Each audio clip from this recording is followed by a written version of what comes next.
I was 18 years old. We had an unsold showroom traffic log. We didn't have a CRM a long time ago. And we would log all the customers, right? And my manager, we had a 3-day rule. And so my manager would say, get on the showroom floor log, look for 3 things that are over 3 days, call these people and do what? Get them back in. And I didn't know what to say. And I felt like a moron. I hated making phone calls. I needed a call guide, and I didn't have one. This is one of the very first call guides I ever got exposed to. Not this one, but one that was like it, right? Before I had the call guide, I used to literally look at the showroom floor log and I was like, I don't want to call these people. Because my manager could hear. I worked in a trailer. I was in a used car building.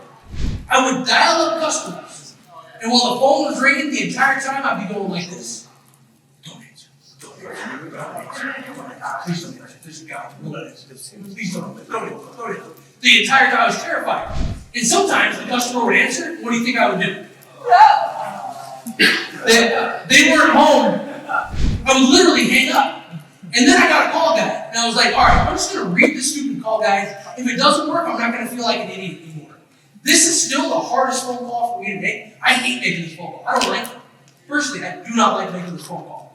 What's your least favorite call to make, Kyle? Unsold showroom traffic customer with an up that I greeted. Why? Because I spent 3 hours with the person. It's weird. I'd rather not know what I call. It's just me. Some of you guys might like that.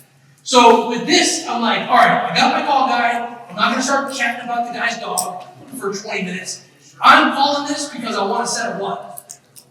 So it takes me down the funnel, and I know what to do. You're all going to get copies of this call guide. You'll have an editable version. You can change it up. The most important thing are the steps.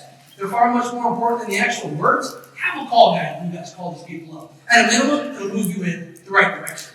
And I went from someone that was terrified to making a phone call to now I'll make phone calls on Zoom. 30 dealers watch. I don't care. Because I got the call guide. I know if it doesn't work, it probably wasn't my fault necessarily. And I know I'm better than the average person. Call guide,